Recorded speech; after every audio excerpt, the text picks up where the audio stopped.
Welcome, ladies and gentlemen, to Carmine's Arena, a cultural gourmet of information, if you will, a feast for your mind and soul.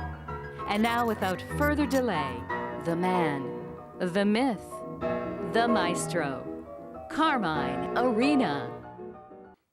Greetings and welcome once again to Carmine's Arena, site of contest and conflict, venue for and of resolution. Resolution in terms of focus, remedy, and commitment, both yours and mine, to the preservation, the propagation, and, indeed, the celebration of Western civilization.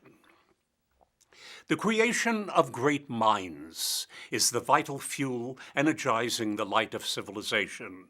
Else we in creativity's absence fall into the ever-looming darkness and decadence that shadow man's every step back to barbarity, and back smack a whack to the big bang made repetitively to boomerang clang out twang, thanks to mankind, who stands ever ready to gang bang harangue and chain hang like orangutans, so as to doom our whiz bang unto flashback and ransack, and yes, unto infernal setbacks.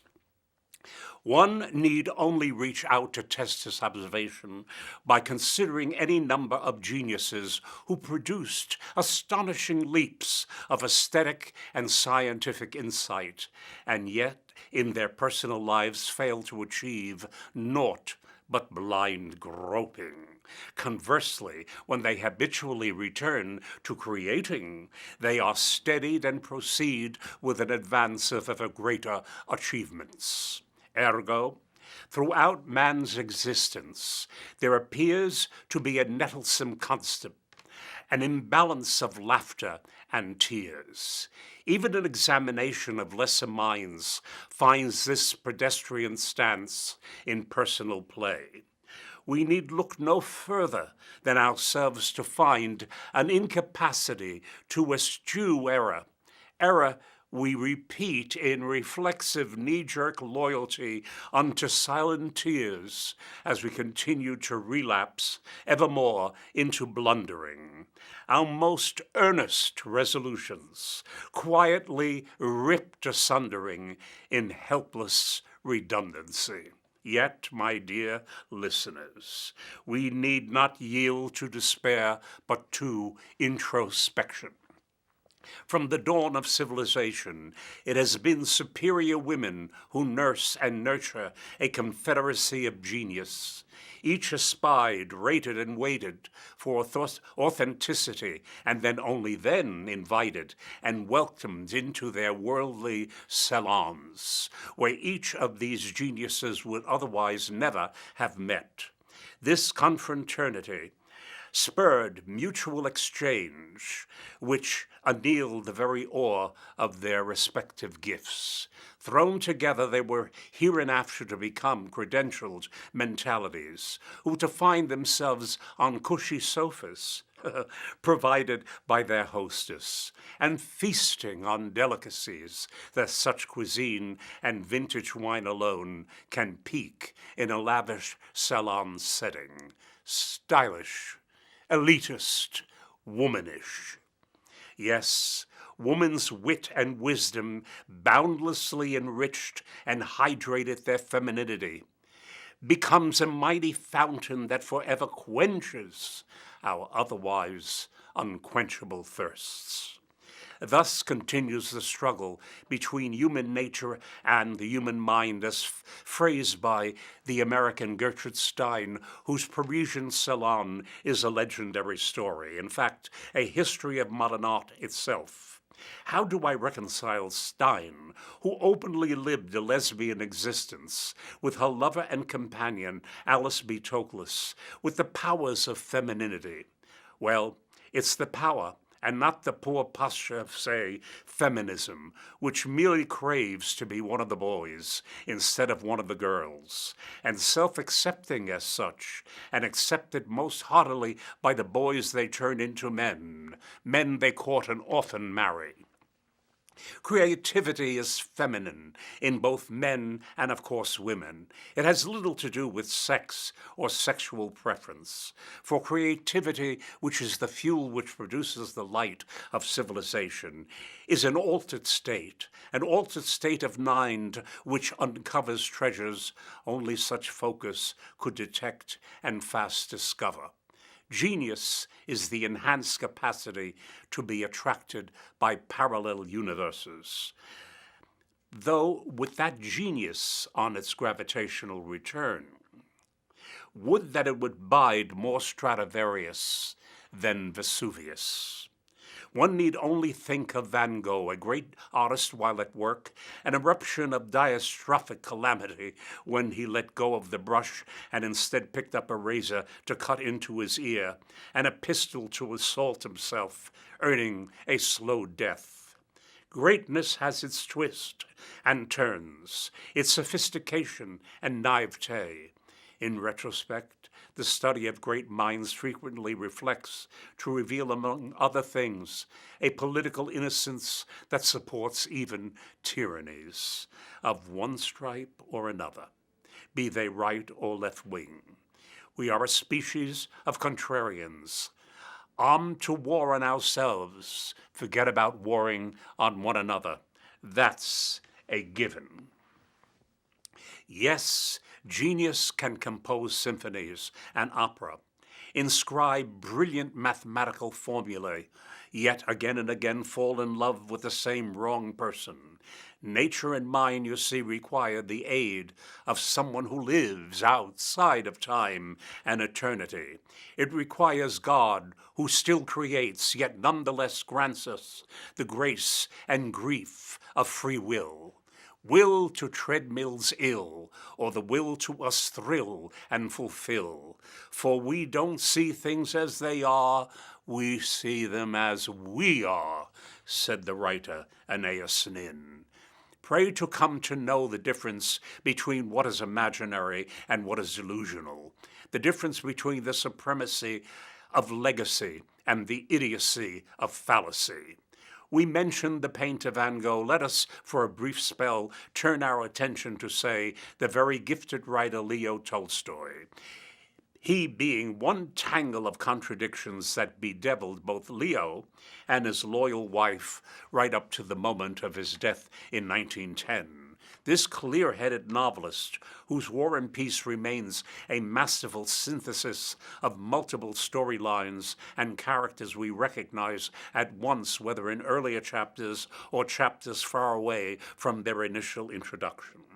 Nevertheless, here we have a great lucid mind whose nature was a twisted tale of elementary inconsistencies. Allow me to briefly mention but a few such glaring contradictions. He was a very rich landowner who saw private property as evil, an egalitarian, yet surrounded by servants, an artist who rejected almost all art as pernicious, an evangelist for celibacy who fathered 13 children, not the least from among other women, and remained sexually active into his 80s. So you can see even greatness suffers perversities, whose uniformity suffers little scarcity. In his novella named after a Beethoven composition, the Kreutzer Sonata, Tolstoy's radical views on sexual relations and even the institution of marriage received frenzied treatment, particularly in a monologue delivered by the novella's narrator, who, in a fit of jealousy and disgust, murders his wife. In short summation, despite the novella's title, Tolstoy launches a tirade of smug chastity against music itself. He equates, among other deficits, music with a dumb, beautiful woman who charms willing admirers into believing she's clever. Hence, like all too many of us impostors, Tolstoy's reality creaks from the reverbs of relativism, namely the tactical posing as the actual, while it whirs and purrs. I'm reminded of the criminal syndicate called academia, whereat professors grade others but rarely second-guess their tenured selves. I'm reminded of the motto engendered by their gender studies programs: all ways of knowing are political. Such a concept flies against the sneering face of reality. Reality being feminism's greatest oversight into culture blight and unspoken regrets at twilight. Politics and politicians are the Congress of insiders whom Mark Twain called America's only native criminal class. He advised such like that whenever in doubt, tell the truth, it will amaze your friends and duly confound your foes. Political celebrities should most especially take note and quote this antidote. Excuse me. Unfortunately, honor is a harder master than even the law, particularly law as practiced by Chicago Iago Obama and the Clintonian of Billerys and Hillarys hocus pocus abracadabra demo foolery duo. Yes, we are, I'm sorry to say, a weird species. There has been, for a case in point, only one true Christian. They caught him early and crucified him. Whenever you feel self-congratulatory, remember that crucifixion.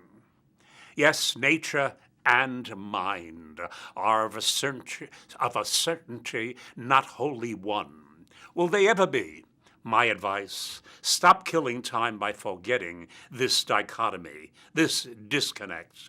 For to kill time is an injury to eternity. More important than changing yourself is to change your focus and its direction. Relapse is merely a pause in staying the course to your new destination. Arriving is not as important as the journey. The Sistine Chapel wasn't painted in months, neither was the Mona Lisa nor any icon of aesthetic scientific symmetry. For centuries, Western civilization has been a work in progress, a work of becoming. We must relearn to stick to its promise and passion rather than hasten to pitfalls which allow one to hide behind victimhood and its yen for self-pity. Yes, we must close the gap, or at best narrow the gap between nature and mind. We are sadly not guaranteed civilization because we're human. Humanity, in the absence of hard-won mastery, results in mediocrity, anarchy, and nagging misery. For the ignorance is bliss crowd usually perish prematurely to a forensic certainty, and that being the point whereat the abyss stares back at those who dared peer into that hellish chasm and dared to linger, and only then tragically discover that they spent their lives confusing passion with aggression, or better still, mistaking aggression for passion. Their shrill, that bilge spudded with goodwill unto a standstill. Who are these of the ignorance is bliss crowd? They are a snooty crowd of potheads, heroin addicts, cocaine snorters, alcohol guzzlers, the gutter rats who feed on others, that growing entitlement ilk which thinks to take what belongs to another, gathering like vultures to scavenge and challenge every last cent from a bequest or divorce decree. Sadly amusing is this overload crowd, cursed purse proud, who pretend love for mankind in their liberal political powwows and yet consign and malign those closest to them to their screed and grifters' greed. Yes, this subversive crowd, who like to call themselves progressive, compressed to aggressive and defective unto retrogressive plus tyrannically oppressive. Our civilization's Philistines we do well to quarantine, so to slip dip in chlorine. I see that I've yet time to launch into further accounts about human nature and human mind. I thank God that there are those men who have a love of learning and who endure the agony of learning smack up to the pinnacles of knowledge. They tend to coalesce via the salons or around masterful teachers. The book to read and continually reference is Jacques Bazon's masterpiece, become a classic, entitled From Dawn to Decadence. It contains 500 years of Western civilization's cultural life, including those salons hosted by supremely gifted women who easily surpass, I should say, our present-day feminist conformists of self-inflicted sophistry and its tyrannies. Yes, read Bazon. The man's genius of mind is uncanny in whatever direction it tarries. This masterful teacher reminds one of another giant, Nadia Boulanger, who taught music to her select pupils, for many were politely turned away, learning that they were less artist than artsy. Her studio in France became a mecca of musical learning in the 20th century. Nadia was so much her own woman that she would never need the likes of looming feminism to come. She was staunchly non-secular and a rarity as a deeply respected female conductor of our foremost symphony orchestras. Also a composer, accomplished organist and pianist, also brilliantly led choral groups in both Renaissance and Baroque compositions. A list of her gifted pupils is, to say the least, singularly impressive. In fact, matchless. Here are but a few among many others: Aaron Copland, Roy Harris, David Diamond, Daniel Barenboim, Philip Glass, etc., etc., unto music's symmetry. Each Wednesday became famous for her invited choice of the most outstanding from out a cadre of talented others. These Wednesdays offered both a challenge and a delight. Designed by this multi-honored lady, she would make delicious dinners for her chosen and challenge them each week to tackle a musical problem meant to show up their strengths and weaknesses. The latter deficit she expected one to work at until the weakness became a companionable strength. Each one of her pupils was invited to discover his individual voice. She never forced her own views, but firmly invited your second and third thoughts in compositional interpretations, thus allowing you to become distinguished and distinguishable in your very own right.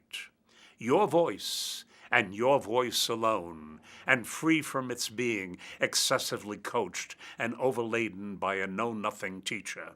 Such was Boulanger's genius, lightly carried with that grace which bespoke a narrowing of said gap between, yes, you guessed it, that gap between one's nature and one's mind. As verification of same, one need only cite Quincy Jones as one of her pupils. Would that Gloria Steinem would study the dynamics of femininity by visiting the legendary salons of history where women reigned so magically rather than daily among feminism's feigned tally of injury. Steinem imagined her dreaming was another way of planning, yet her dreaming overlooked the guidebooks and tenterhooks of reality. Thus Gloria Steinem became the inglorious of high treasons, the woman who undertook sad rhymes to chime for all seasons, primed and begrimed by both, to ever poorer reasons. Women made madmen, hardened, emboldened, gender-sullen, all to remindful of Eden, their sometime fetus, ever readied for exodus, to wit, secular heathens who just can't quit being unfit. Human nature together with the human mind, I shall now duly make further comment by citing February House, that legendary abode in the Brooklyn Heights community tenanted by an odd mixture on the surface, but below said surface a singular kinship of genius, variegated but authentically valid. Perhaps not only valid, but musical. That is to say, where strands of dissimilarities are subsumed in delicate phrasings and modulatory harmonies, well, for at least the duration of said affections. A human personalities, their nature, predictably wander. As long as the musical align vertically, harmony prevails. On the other hand, to still engage my sonic analogy, counterpoint with its horizontal propensities asks that very much more than most humans can match in the alignment. In short, we are more dependable on our feet than stretched out in bed. Now, don't cluck. To stretch a metaphor can bring one some luck. With the foregoing having been said, let us get back to February House, dubbed by that name via Aeneas Nym, because so many of its co-tenants had February birthdays. I kid you not, but to name its tenants is almost to fall away in disbelief.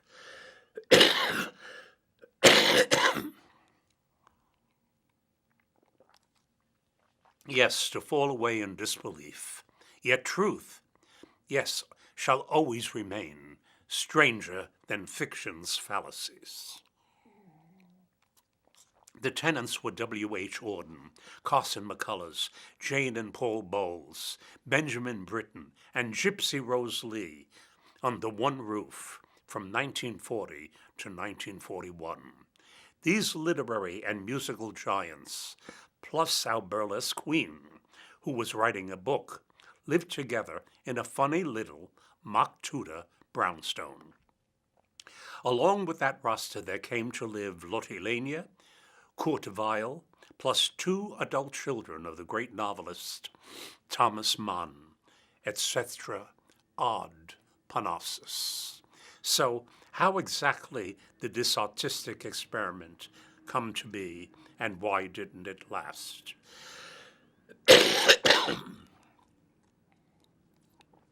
Excuse me, my allergies. The venture was the brainchild of George Davis, an editor for Harper's Bazaar and later Mademoiselle. Davis rented the house with Carson McCullers, the waifish Georgian novelist who had just burst on to the literary scene at 23 with The Heart is a Lonely Hunter. Next came Auden, Paul and Jane Bowles, Benjamin Britten, and the others. Gypsy, at 29, was of course a burlesque performer who aspired to writing, and along with her memoir, she did publish 2 detective novels and a play with George Davis's tutelage. Visitors to February House were also of a sterling stellar importance, namely Salvatore Dali and Georges Balanchine, both still en route to fame and legend. In fact, February House is a story of young creative spirits trying to become themselves during the ominous promise of World War II. I could spend countless hours of Carmine's Arena covering this haven of now historic icons caught back then in the allure that attracts strange bedfellows, types meant to live together but briefly, yet indeed memorably. This is a family show, after all. Those who are curious might follow up on this brief but electric moment in time, made ever timelier by individual pursuit of our human nature versus human mind. Yes, and a pursuit of how it is that great people find each other for cerebral infusions, thus to bejewel our curiosity and evolution with history's claspable necklace. Now, that's a fascinating. Apropos of being timely, February House has been the inspiration and adumbration for a recent musical about our bohemian residents of Brooklyn Heights, which premiered at the Long Wharf Theater. While chattering away, I was second-guessing what type of choreography might George Balanchine have divined for this musical about a richly tenanted pad he visited to frequently joyously on trips to Brooklyn Heights. Though he is no longer with us, his presence becomes ever larger in the world of dance. Allow me a word about Balanchine, who profoundly reflects all those geniuses and ingenious people I've cited in this broadcast.